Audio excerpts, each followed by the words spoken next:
लोकसभेला निलेश लंकेंनी मिळवलेला विजय म्हणजे सबकुछ. निलेश लंके असं जिल्ह्यामध्ये चित्र तयार झालं होतं. तोच ट्रेंड बदलला आणि विधानसभेला कुछ भी नहीं निलेश लंके असा ट्रेंड झाला. निलेश लंके सध्या अशा चक्रविवादात अडकले आहे की इथून इच्छा असतानाही बाहेर पडू शकलेले नाही. निलेश लंकेंच्या जवळचे जे काही आमदार राहिले होते त्यांनी म्हटलं की अजित पवारांना निलेश लंकेंनी सोडणं ही चूकच होती. जर त्यावेळी अजित पवारांचं ऐकलं असतं, आज निलेश लंकेकडे जी ताकद असती ती जिल्ह्यात कोणाकडेही ताकद नसती. पण निलेश लंकेंना खासदार व्हायचं होतं. कदाचित निलेश लंकेंना कोणीतरी असा गुरु भेटला असावा की ज्या गुरुने त्यांना लोकसभेचे स्वप्न दाखवलं. या सुरू असलेल्या चर्चा सांगतात की निलेश लंके सध्या खरोखर चक्रवादात अडकलेत का? निलेश लंके यांच्या हातामध्ये निवेदन येणं या व्यतिरिक्त काही उरलेलं नाहीये का? समजून घ्या. कालची बातमी. निलेश लंकेंनी शिर्डी विभागाचे DYSP असलेल्या अमोल भारती यांच्या विरोधात पोलीस महासंचालकाकडे तक्रार देणारं पत्र दिलं.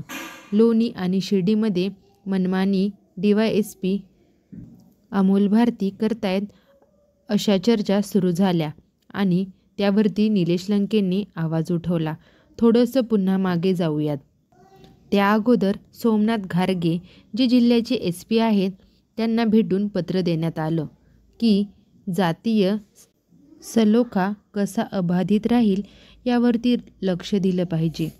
पोलीस काही ठिकाणी वायसपणा करत आहेत. मुस्लिम समाजाविषयी ज्या ज्या ठिकाणी मुस्लिम समाजावर अन्याय होतोय, कुठे रात्रीच्या वेळी बुलडोझर चालतोय, या भूमिकेवरती निलेश लंकेंना स्पष्ट बोलताही येत नाहीये. त्याही संदर्भात SPंना भेटून त्यांनी फक्त आणि फक्त निवेदन दिलेलं आहे. नगर मनमाडचा प्रश्न जो आहे तो आत्ताच्या घडीला सगळ्या अँगलने जो आहे तो निलेश लंकेकडे जातो. त्या संदर्भात त्यांनी आंदोलन केलं, उपोषणं केली आणि कामं सुरू झाले आणि त्यानंतरच आपण हे आंदोलन मागे घेतोय असं सांगितलं. प्रत्यक्षात मात्र नगर मनमाड रस्त्यावरती कुठलाही प्रकारचं काम सुरू झालेलं नव्हतं. म्हणजे आंदोलन, उपोषण आणि निवेदन या 3 गोष्टी व्यतिरिक्त खासदारांच्या हातामध्ये काहीच उरलेलं नाहीये का, असा प्रश्न त्या निमित्ताने तयार झालेला आहे. बरं, ही सगळी गणितं जी आहे ती नगर दक्षिणची बदलली का? त्याला कारण विधानसभा ठरली की त्याला कारण लोकसभा ठरली, असेही प्रश्न आहेतच.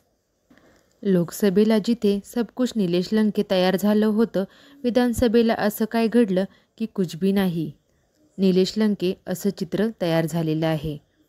ज्यांना सोबत घेतलं होतं ते सगळेचे सगळे विरोधात गेलेत का, असा प्रश्न या निमित्ताने तयार झाला.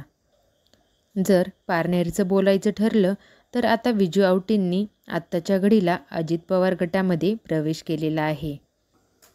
विजू आवटी कोणीच नसेल आणि काहीही नसेल तरीसुद्धा विजय आवटीमुळेच पारनेर विधानसभा मतदारसंघ जो आहे तो निलेश लंकेच्या हातून निसटला का, असा प्रश्न तयार झाला. काशीनाथ दाते आजही पारनेर व्यतिरिक्त कोणालाही माहिती नाही आहेत आणि पारनेरमध्ये सुद्धा काहींना काशीनाथ दाते कोण आहेत हे माहितीही नाही आहे. अजूनही काशीनाथ दातेंना त्यांचा पूर्ण मतदारसंघ माहिती आहे की नाही असा प्रश्न तयार झालेला आहे. ते काशीनाथ दाते त्यांच्या मतदारसंघातील ना गावांमध्ये फिरत, ना जिथे रस्ते झालेले नाही आहेत किंवा जिथे रस्ते आमदारांच्या निधीतून होणं गरजेचं आहे तिथेही काशीनाथ दाते नाही आहेत. मग जर काशीनाथ दाते कोणालाच माहिती नाही आहेत आणि काशीनाथ दाते आता आमदार असूनसुद्धा कोणालाच कामाला येत नाही आहेत, तर त्या काशीनाथ दातेंना निवडून दिलंच का, असा प्रश्न तयार झाल्यानंतर उत्तर मिळवलं बदललेली पारनेरमधील राजकीय समीकरणं, जिथं लोकसभेला लोकांना सुजय विखेंना धडा शिकवायचा होता, तेथेच विधानसभेला पारनेरमध्ये लोकांना निलेश लंकेंना धडा शिकवायचा होता. कारण घरातून दिलेली उमेदवारी नाही पचनी पडली लोकांना की घरातीलच उमेदवार तुम्ही विधानसभेला पुढे करताय, ही गोष्ट लोकांना पचनी पडली नाही. की ज्यांना सोबत घेऊन तुम्ही आमदारकीचे, झेडपीचे, पंचायत समितीचे आश्वासन दिली होती त्या लोकांना तुम्ही विसरून गेले. लोकांना पचनी पडत नाही की विधानसभा निवडणुकीत तुम्ही तुमचे मतदारसंघ जिल्ह्यामध्ये लक्ष द्यायचं सोडून तुम्ही इतर भागातील इतर जिल्ह्यामध्ये स्टार प्रचारक बनले होते. वेळ वक्त वक्त की बाते असं काहीसं जे आहे ते निलेश लंकेसोबत घडलंय का असा प्रश्न आहे. आत्ताच्या घडीला असं झालंय, इकडून सुजय विखे, तिकडून संग्राम जगताप आणि तिकडून संगमनेरतून ताकद देणारे बाळासाहेब थोरात हे सध्याच्या घडीला पराभूत झालेत. आणि इकडे सुजय विखे, संग्राम जगताप, शिवाजी कर्डिले, काशीनाथ दाते, अमोल खताळ सगळ्यांची झालेली एकी लक्षात घेता निलेश लंकेंच्या हातात काहीच उरलं नाही आहे का असा प्रश्न आहे. कारण पालकमंत्रीसुद्धा राधाकृष्ण विखे आहेत आणि जिल्ह्यामध्ये सबकुच सध्या महायुती असल्याकारणानं निलेश लंके यांच्या हातामध्ये फक्त आणि फक्त निवेदन देणं उरलं आहे. यामधून निलेश लंके काही पद्धतीने बाहेर पडू शकतील का असा प्रश्न आहे. पुढच्या 5 वर्षाचं भविष्य जे आहे ते नगर दक्षिणच्या लोकांना सतवते. यांच्यामध्ये निलेश लंकेची चुकी किती हे माहिती नाही. मात्र निलेश लंके अशा राजकीय वेड्यामध्ये अडकले गेलेले आहेत की त्यांना स्वतःहून बाहेर पडता येणार नाही. नगर मनमाड रोडचा रस्ता जो आहे, आज तेथे राहुरीतून प्राजक्ता दनपुरे आंदोलन करतायत, रस्ता रोक करताय, वारंवार विषय लावून धरतायत. प्राजक्ता दनपुरेंना भेटायला सुद्धा निलेश लंके गेले नाही का असा प्रश्न तयार झालाय. कारण नगर मनमाडचा रस्ता आता सगळा निलेश लंकेच्या अंडर येतोय. म्हणजे तो रस्ता कसा करायचा, काय करायचं, खासदार म्हणून हे प्रश्न निलेश लंकेंना विचारले जाणार आहेत. त्यावरती कधी बोललं जाणार आहे. अजून तर साखळी पाणी योजनेच्या मुद्द्याकडे आपण गेलोही नाही आहे. हे मुद्दे विचारणं यासाठी गरजेचं आहे कारण लोकसभा ह्याच मुद्द्यांवरती लढली गेली आहे आणि हेच मुद्दे उद्यावर होते. जी MIDC येणार होती ती MIDC का आलेली नाही? शासकीय विद्यालय महाविद्यालय जर मंजूर झालेले आहे तर त्यांची जागा कुठे असणार, आणि लोकेशन कुठे असणार आणि काम कधी सुरू होणार? जे महत्त्वाचे रस्त्यांच्या प्रश्नांमध्ये होतं तो नगर मनमाडचा रस्ता कधी होणार? आणि या व्यतिरिक्त निलेश लंके सध्या अडकून पडलेले आहेत फक्त निवेदन देण्यात. कधी शिर्डी, कधी लोणी, कधी संगमनेर, कधी नगर शहर याच ठिकाणी सगळे अडकले जात आहेत. किरण काळेंना अटक झाली, या व्यतिरिक्त निलेश लंके फक्त निवेदन देऊ शकले.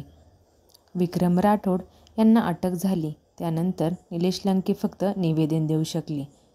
इथे नगर शहरातील मुसलमानांमध्ये माजी नगरसेवक समद खान म्हणतायत, आमची मतं तुम्हाला लोकसभेला घ्यायला गोड लागली, विधानसभेला जर आम्ही मुकुंदनगरमध्ये अभिषेक कळमकरांची रॅली काढत नव्हते आणि निलेश लंके तुम्ही तिथे आमच्यात मध्यस्थी करत नव्हते तर आमच्यावर ही वेळ येत नव्हती. आता जिथे तिथे संग्राम जगताप मुस्लिमांच्या विरोधात भडका उडवतात, तिथे तिथे लोक निलेश लंकेकडे पळतात. मुस्लिम समाजातील कारण मतांसाठी तुम्ही यांना वापरलं होतं असा आरोप तुमच्यावरती होतोय. या सगळ्या गोष्टी जर बघितल्या तर सध्याच्या घडीला निलेश लंके अशा चक्रव्यूहात अडकलेत की ज्यातून बाहेर पडण्याचे मार्ग त्यांना माहिती नाही. चक्रव्यूहात घुसणं तर माहीत होतं पण बाहेर पडायला कुठेच मार्ग नाही. येत्या काळामध्ये नेमकी नगर शहरातील सोडा मात्र नगर दक्षिणचे कुठले पॅटर्न बदलतील आणि त्यांचे काय परिणाम होतील यावरती बोलणं गरजेचं आहे. या पॉईंट व्यतिरिक्त तुम्हाला असं वाटते का की नाही निलेश लंके पुन्हा एकदा ग्राउंड झिरोपासून सुरुवात करून जे जुने निलेश लंके लोकांना माहीत होते, एक फोन केला की फोन उचलणारे, खऱ्या अर्थाने सर्वसामान्य लोकांमध्ये मिसळणारे, हा ट्रेंड जर त्यांनी पुन्हा जुना सुरू केला तर आणि तरच काही परिणाम होऊ शकतात. कमेंट सेक्शनमध्ये जरूर व्यक्त व्हा. अशा माहितीपूर्ण व्हिडिओसाठी आपल्या चॅनेलला नक्की सबस्क्राईब करा. जय महाराष्ट्र.